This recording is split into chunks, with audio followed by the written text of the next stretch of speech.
Well, I just want to say welcome again one more time to part 2 of our series, What's the Point of Church? It's a series that we're taking a look and reevaluating a lot of parts of life, a lot of parts even of the church life as well. I think the church has changed and transformed more in the last 2 years than in the last 20 years before that. And a lot of us are doing this reevaluation. Maybe it's reevaluating your work and life balance and the jobs that we have.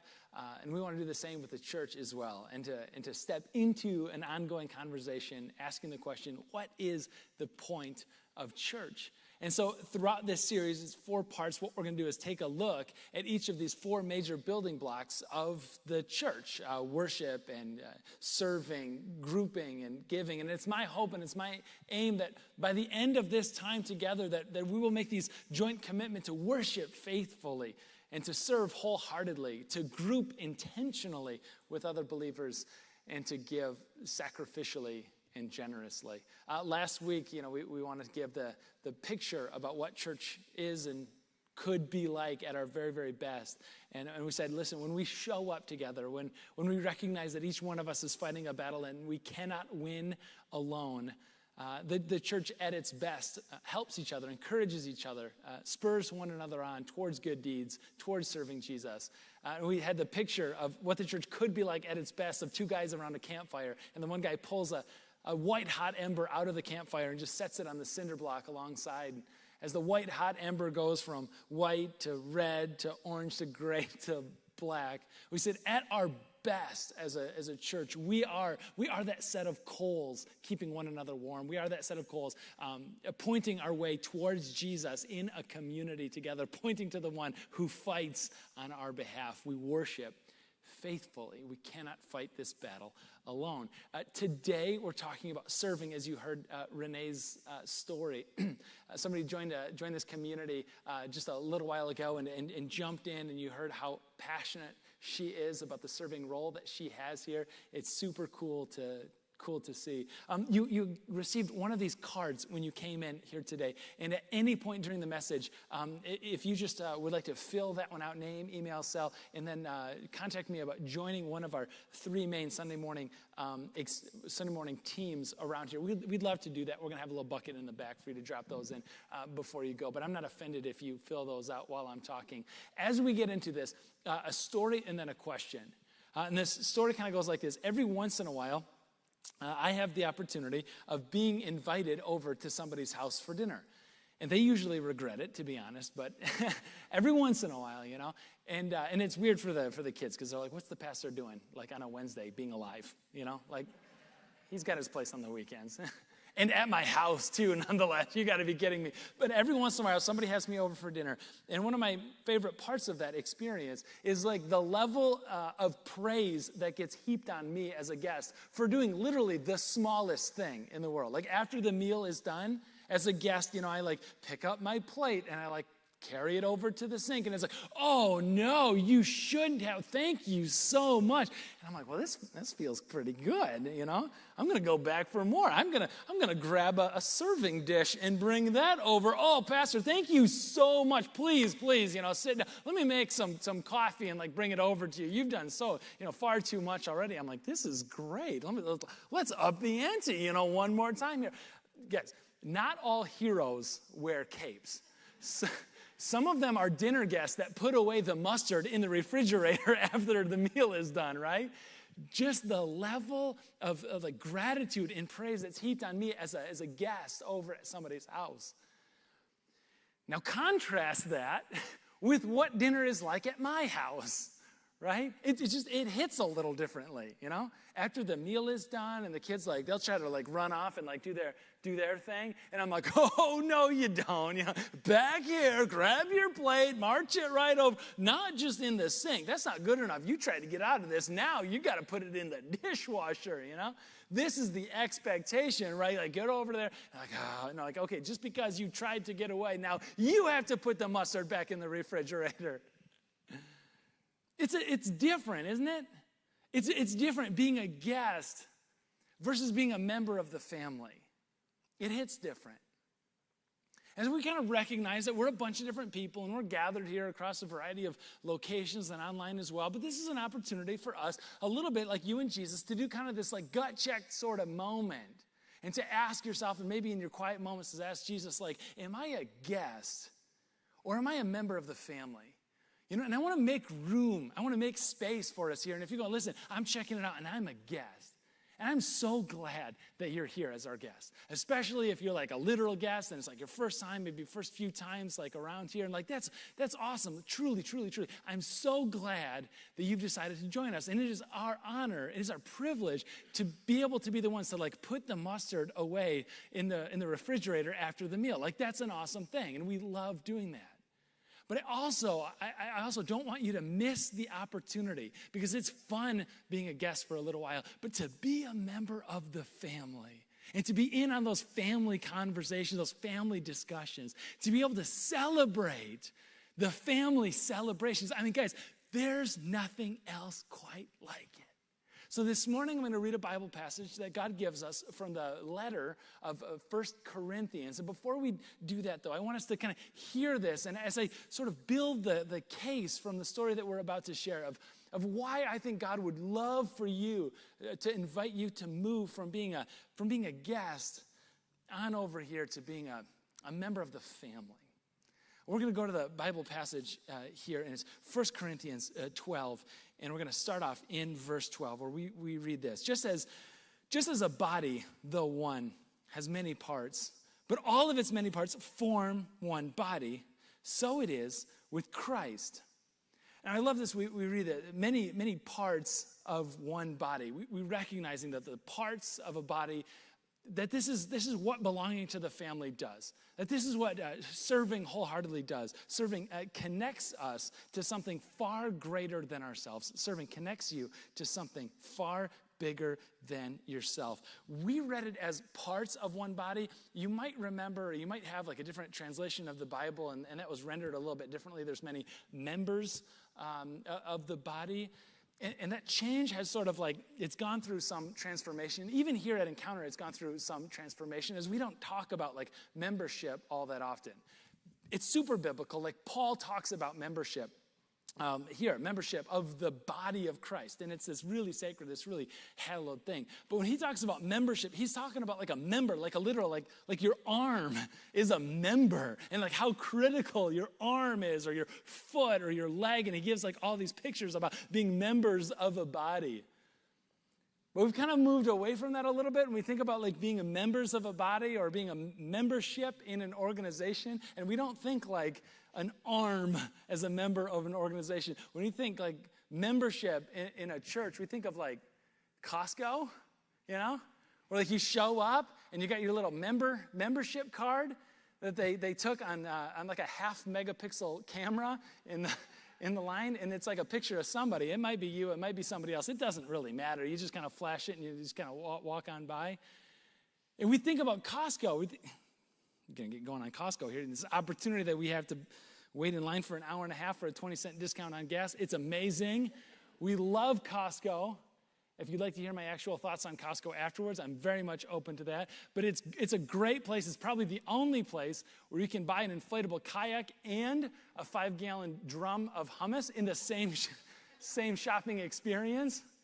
You know, it's wonderful. But the thing about like the Costco membership, that it like the trail that it leads us down is to start to think that the church operates a lot like Costco, because, well, you know, we're members of Costco, we're members of the church, and I guess I like paid my dues, and so now I'm entitled to certain rights and privileges. Paul did not have that in mind when he's talking about how we're members of one body. He doesn't have that in mind at all. He has like literal body parts in mind. And I want to like build the case that when we serve wholeheartedly, we like join onto something so much bigger, so much grander than ourselves, and at our best, like what this thing could look like. It's a whole body that reacts and responds in unison all together. The whole body, no matter what little part is affected, the whole body responds. You know, the little part, like the littlest part, like the little toe on your foot.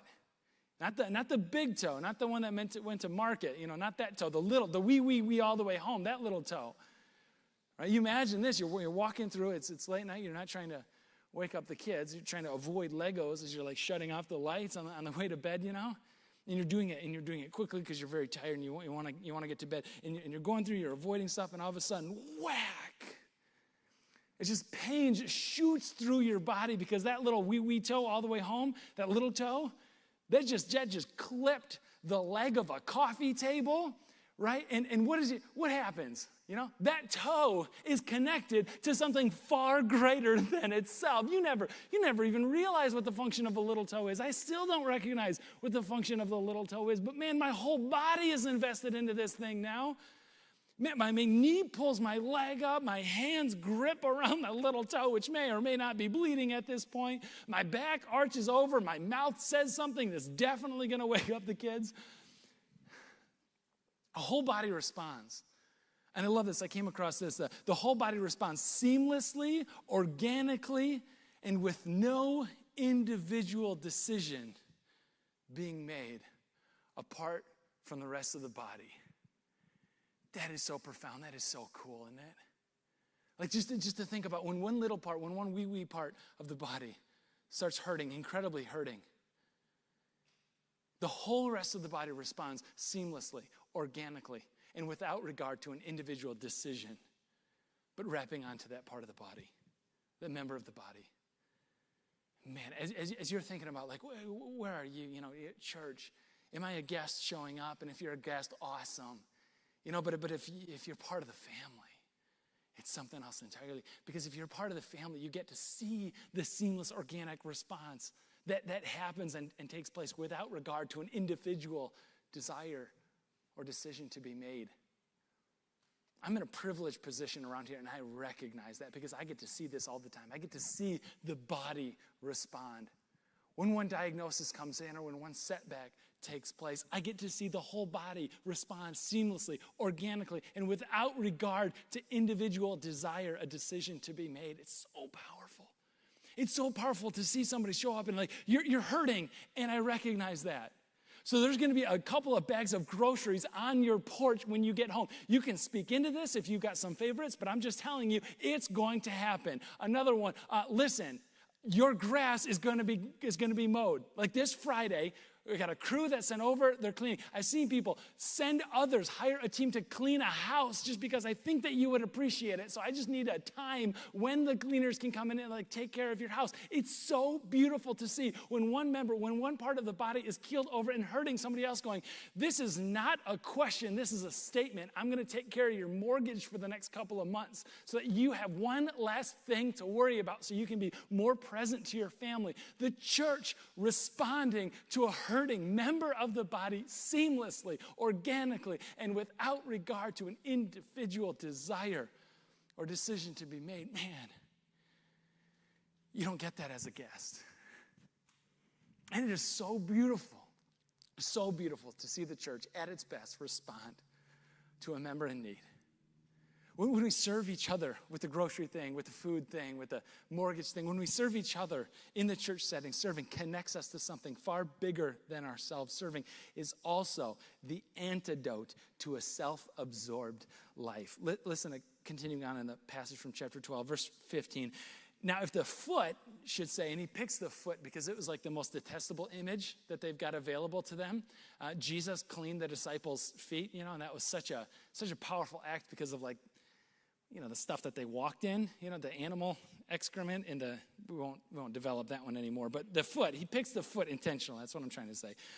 Paul, if the foot should say, because I'm not a hand, and it's like, oh, foot, you are far from being a hand, okay? Hands are useful, feet, ugh.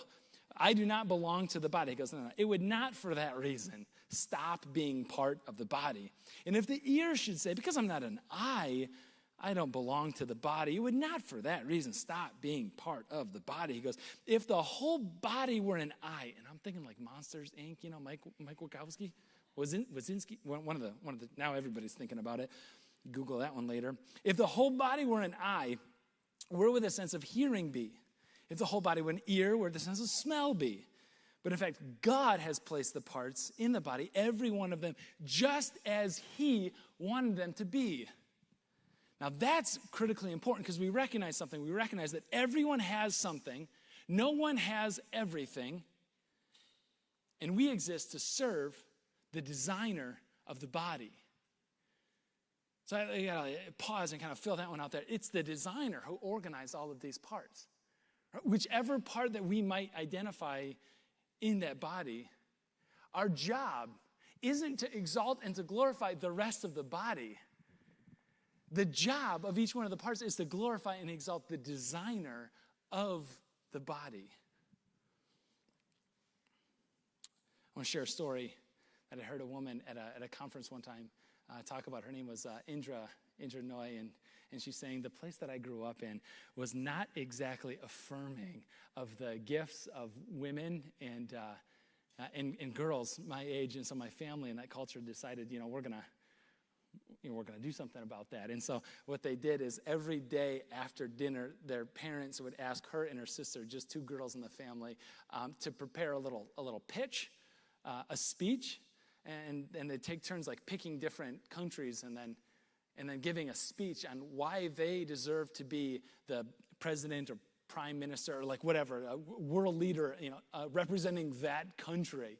And they take a minute and prepare their little pitch deck, their speech, and then they would give their pitch after dinner. And it's like, in my house, we're just trying to get the kids to put mustard away, but like this is a different family, good for them.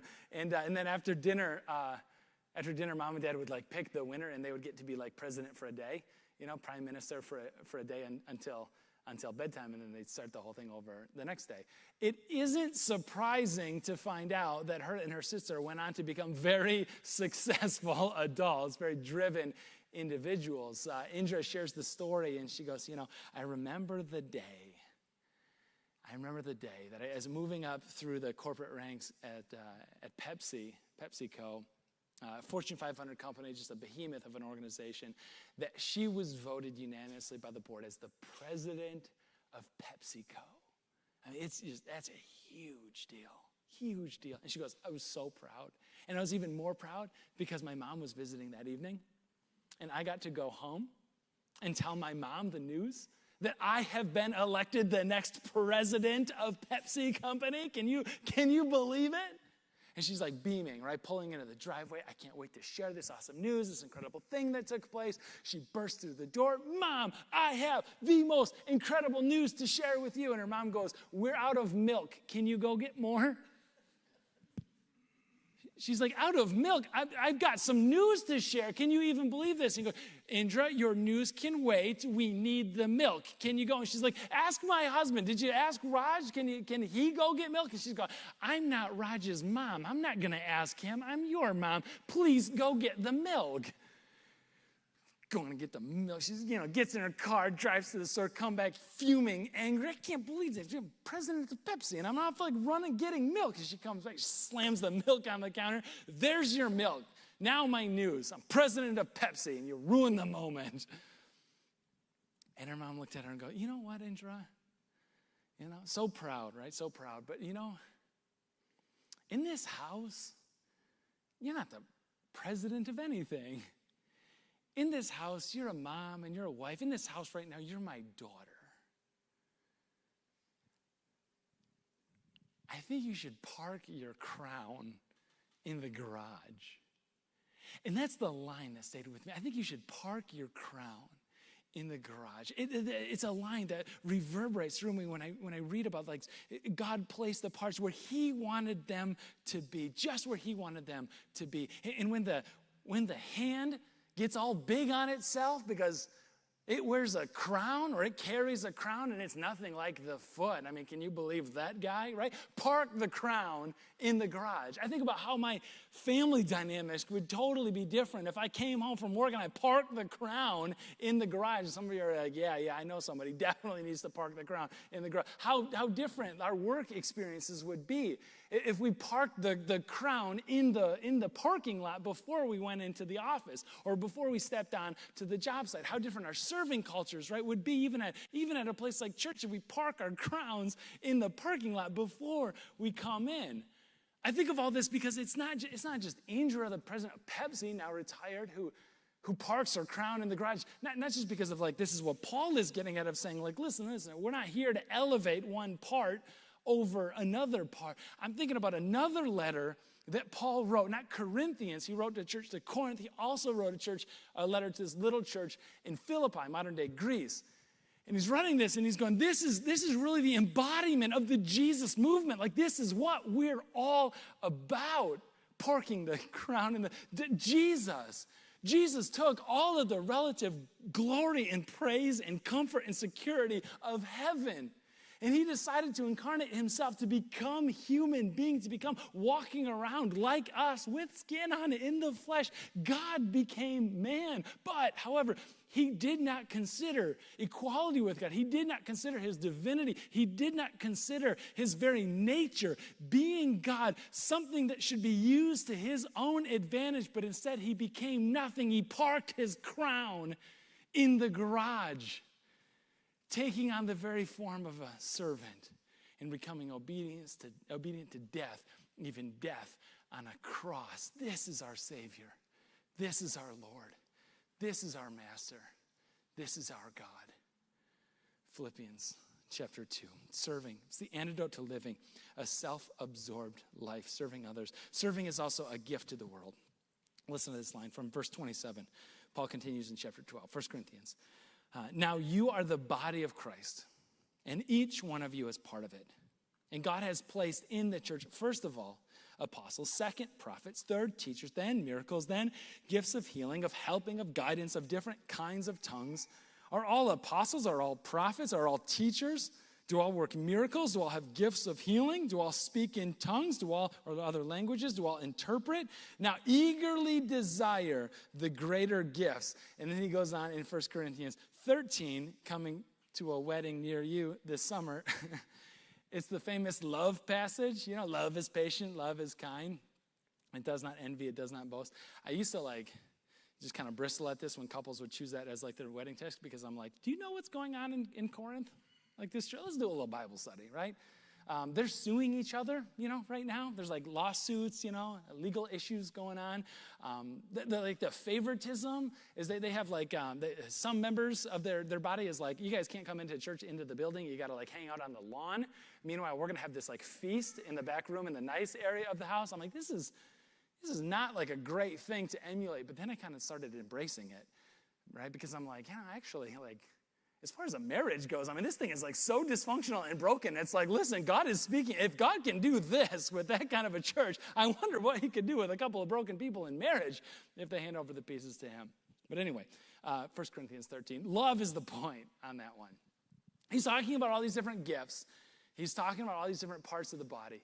And he's going on top of all of these, put on love. Love is the point. Love is over all of them. And that's a different message entirely. We'll get into 1 Corinthians 13 another time. But we're hanging out in chapter 12 in this one. And he's going, listen, there's all of these different gifts.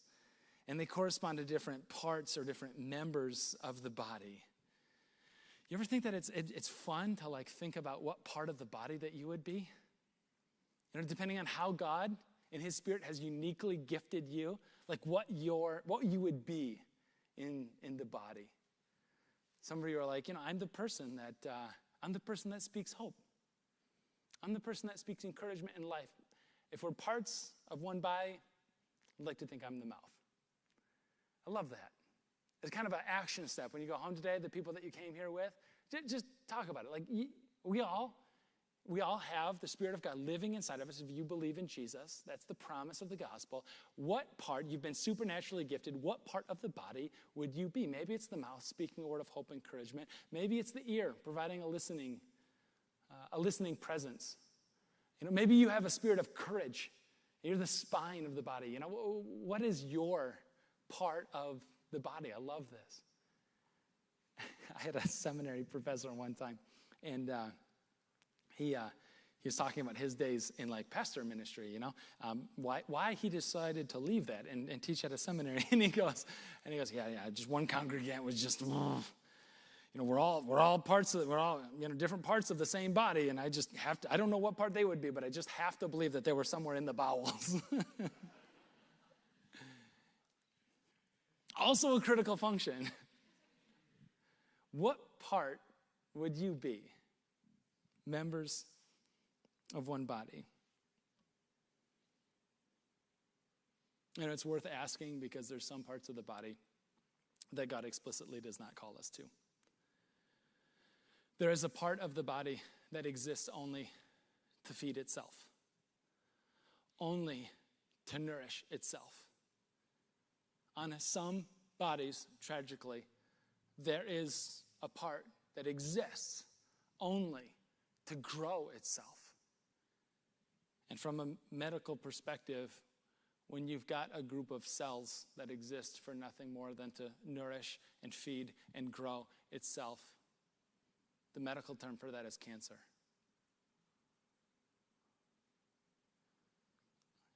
I asked the question earlier, are we guests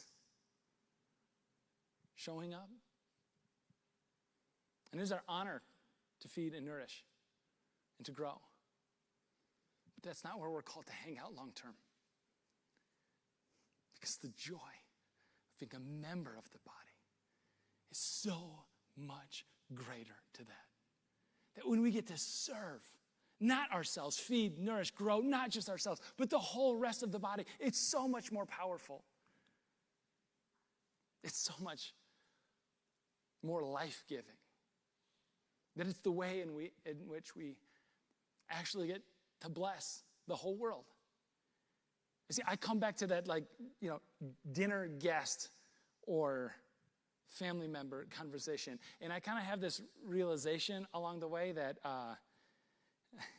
that the flow of resources in my family tends to be a little bit more unidirectional, we'll say, than what I would prefer at times. I'm trying to nicely say my kids don't help out nearly as much as I help them out, you know? In all these years, I have never once seen my third grader reach for the check, at a restaurant. Just doesn't. Can you believe this kid? I'm just thinking about, every day after school, I ask my kids, what is, the 1 60-second moment in your day that just beats every other moment?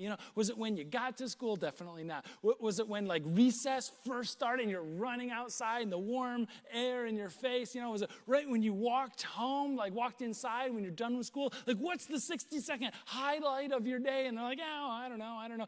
They've never once asked me what my 60-second highlight. I'm asking them, what'd you learn in school today? No, more specific. What did you learn in math in school today? They've never once asked me what I learned at work today. Maybe they figure they'll get it on the weekend. I don't know. But they've never asked. This flow of resources is somewhat unidirectional, right? One-sided. And I recognize now that, in my almost 38 years, I really haven't evened that score with my own parents. I'm not sure when that investment is ever going to get paid off, but I don't think that it will. And we have this realization, you get it, right? That it's never going to even out. That's not the point for it ever to even out like it possibly could. Is that you recognize a truth behind the truth. You recognize that the gift is in the giving, isn't it? That the gift, the joy of giving is in the act of giving itself. The gift is in the giving. You know that the gift is in the giving every time that you have that experience where you show up and you serve in kids. Every single weekend at the 9:15 experience at Kentwood. And you show up because, you're trying to build relationships, not just for the morning, but for the long term, because the Spirit of God tends to work powerfully through stronger relationships. And so every weekend you're there. And some weekends, kids meet Jesus and lives are changed, and it's the most powerful thing in the world. And other weekends, it's these kids are no closer to Jesus than when they came. They might be closer to an emergency room after this, but they're definitely not closer to Jesus. And you're I have failed and wasted an hour and a half this morning. What a joke. And then on their way out of learning nothing that morning, they almost fall over because they forgot to run back and give you a hug before you leave. The gift is in the giving, isn't it? The gift is in the giving. When you give that perfect gift away to a loved one, to your wife, when you just you figured out what that thing was that means so incredibly much, and you find it, you hand it over, and she opens it, and it's literal tears, rolling down her face. There's a drop coming down, and you recognize the gift is in the giving. And when you know when that perfect gift is, you got to send me an idea, because Mother's Day is coming up, and I definitely need some idea. ideas for my wife. The gift is in the giving. I want to share this one with you. There's a gentleman around here that I did not ask permission to share this story because some answers that you know what the questions that you know what the answers are, you don't need to ask, you know? And sometimes it's just easier to ask for forgiveness than permission. I don't do this a lot, but a gentleman around here, he managed a number of facilities, buildings for a long time, like 30, 35 years, a whole career of it. Just a huge expert. And then recently retired, and I thought, boy, we could use some help, you know? And I'm talking to the guy, and, you know, hey, would you mind helping out? You know, we've got some weird buildings. One of them has 16 showers and a racquetball court. Another one has this giant bell tower that's super fun to ring, but, like, I don't know if it's still good anymore. Like, what do we do? Would you help, you know, getting our bearings? And he's like, oh, I'll sort of see what I can do. And this guy, dude, over the last maybe 3 weeks, he's showing up 3 or 4 times a week. He's scheduling and meeting contractors. He's bidding out quotes for different jobs. He's documenting best practices. I mean, the dude is just here almost as much as I am, just working on stuff. He fixes the door in our lower lobby because, like, the lock thing wouldn't work and it stayed locked. And he's like, well, we can't lock people out of the church. And so he goes, he fixes, tinkers around, fixes it just right. And he's like, now anybody and everybody can come through the doors of the church. I'm like, how do you exist? Like, this is incredible. The work and also the mission attitude of this whole thing. And I'm just like, man, thank you so much for everything that you've done over the last few weeks. You're such a badly needed gift in this season. He looks at me and he's going, okay, don't share it too broadly. I kind of like it. After I retired, you know, I get this wealth of experience and knowledge, and I didn't know what to do with it all. So thank you. The gift is in the giving. Jesus gave you a gift. Maybe he gave you the gift of serving. Maybe he gave you the gift of prayer, the gift of help, the gift of leadership, the gift of discipleship. Don't waste the gift. At the very least, he gave you the gift of himself. Don't keep that to yourself. The gift is in the giving. John shared a true story of when his grandmother passed away, and his grandfather was going through some of her old things in the attic, and it was so much, but he opened up one particular box, and he saw a set of dishes, and he goes, contacts his daughter, and he's like, hey, you know, I found these old dishes, you know, your mom's old dishes in the attic, and I don't know what to do with these things. They've got blue on them. You like blue. Do you want the dishes before I throw them away? And she came over, she took a look at them. She opens the box to the most beautiful, the most exquisite and delicate set of fine china that she has ever seen. And she's like, not a fine china person, but like, holy cow.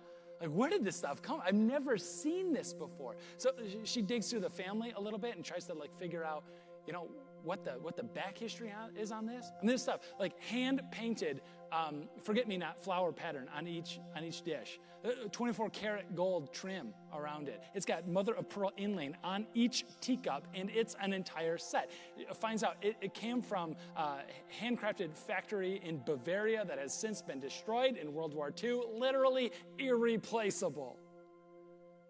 She finds the back history is that mom grew up very, very poor, had nothing. She dreamed of just having something really over the top, really nice, something to have her own. So every birthday, every Christmas, to whatever extent her family was able to, they would get her one dish at a time. A cup, a teacup, a saucer. She didn't complete the set until she was 40 years old. And she just waited for an opportunity to share the gift with the world. For an occasion special enough. But nothing ever came that seemed that special. So she just wrapped it all up and tucked it away in the attic. Can you imagine that? Like the greatest gift that she has ever received. And she never got to share it with the world. Don't be that, church. Jesus is inside of you. He's gifted you with something. to share with the world. Share the gift with the world.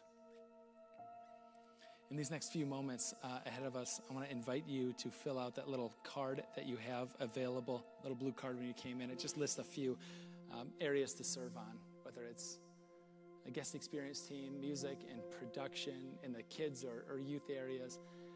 I don't want you to experience life without the ability to share your gift. It's cool being at a guest at somebody's house. And I don't want to take that away from you. But man, what it's like to be a member of the family. There's nothing like it. So you guys can have a seat. There's pens in the chair back in front of you. Take a moment before we end this last song and fill out the card. We'll have some ushers to collect those in a little bit, in a moment. But let me pray for you right now. Jesus, we thank you for who you are. We thank you, Lord, for parking your crown in the garage so many years ago, from leaving the security and glory of heaven to coming here and to living with us, and more importantly, showing us how to live. And most importantly, finding a way to bring us life and life everlasting. Jesus, you are such a treasure. You are a gift that we desire to share with the world. Help us to do that in a new way this morning, in a new way this week, with the people that we meet. Jesus, you're doing something new. You're doing something powerful in each and every single one of us. Help us to share it with the world. Jesus, in your resurrected name, we pray. Amen.